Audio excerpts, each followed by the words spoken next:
Gracias, señor Pagès. Por el Grupo Parlamentario Republicano tiene la palabra el señor Salvador Iduc per un temps de 7 minuts.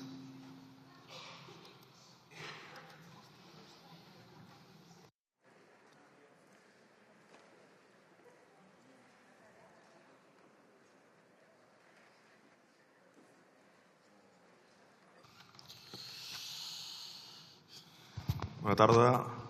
Gràcies, presidenta. Comencem amb un cas real, el cas de Moja. Me recordo que li vaig dir a la companya i camarada Tess Sidi, li vaig dir que tenia un xaval que portava molts anys aquí i que no podia ser, era apàtrida. Aquí sempre es descobreixen coses noves. Jo ho ignorava que això era així. I li vaig preguntar què podíem fer i pràcticament vam arribar a la conclusió que s'havia de canviar la llei. Doncs bé, avui és el moment de canviar aquesta llei. Ha arribat l'hora, no? Moja va néixer al Sàhara Occidental, el vaig conèixer a Llorenç del Penedès, va ser adoptat per una família, ha estudiat aquí, treballa aquí, paga impostos aquí i contribueix a la societat com qualsevol altre ciutadà. Però l'estat espanyol, el mateix que va administrar el Sàhara fins 1976, li gira l'esquena i el deixa com a apàtrida. Té la seva declaració de renda, la seva història laboral, una carta oficial d'arrelament de ciutadania, però l'administració, per l'administració, no és ningú. Això no és només absurd, és que és insultant, la veritat. I si això no és una injustícia històrica, no sé què ho és. Aquesta proposició de llei vol posar fi a aquest despropòsit. Els saharauis haurien de tenir dret a la nacionalitat espanyola com ja la tenen ciutadans de Llatinoamèrica, Andorra, Filipines o Guinea Equatorial. No és cap privilegi, és justícia. Això va de reconèixer el que és obvi. Espanya va colonitzar el Sàhara el 1884 i el va convertir en la seva província número 53.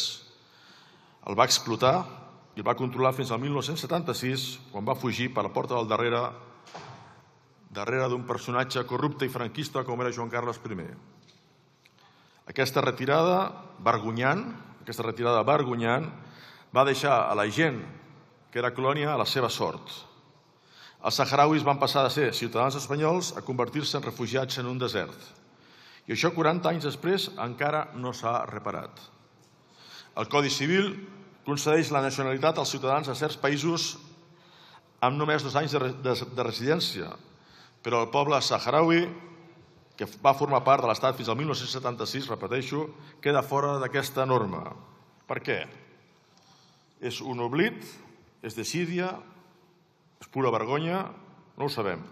Però el que sí que sabem és que això s'ha d'acabar. I avui és el dia per fer-ho. L'estat espanyol ha de reparar aquest error. Aquesta llei no és un caprici ni un símbol. És una obligació moral i política perquè Moja i milers com ell porten tota una vida aquí condemnats al llim burocràtic per culpa d'un estat que no assumeix les seves responsabilitats i això no va de fer favors, això va de drets. Mentrestant, el govern espanyol canvia de bàndol. El govern espanyol fa el ridícul. Ha passat de defensar el dret de l'autodeterminació del Sàhara a fer-li joc al Marroc. Autodeterminació que hauria de ser un principi bàsic per qualsevol partit que s'autonomeni demòcrata. Dit això, Tess, a veure si algun dia els nostres pobles poden exercir el dret a l'autodeterminació i podem decidir el nostre futur com a poble. Tant de bo arribi. Nosaltres estarem, com sempre, per la lliure determinació dels pobles i per la Unió Lliure de Pobles Lliures. Ho portem a l'ADN. Com deia, l'estat espanyol ha passat de defensar el dret del poble saharaui a vendre'l a Rabat per 4 acords comercials, una mica de gas i la externalització de la repressió contra els migrants.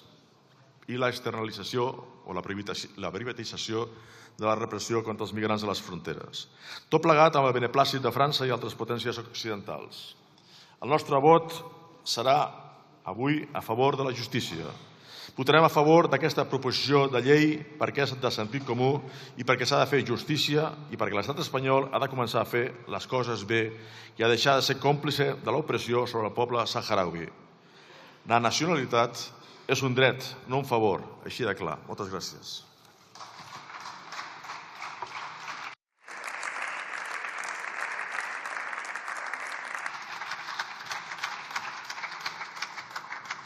Muchas gracias, señor Salvador. Por el Grupo Parlamentario Vox tiene la palabra el señor Sánchez García por un tiempo de 7 minutos.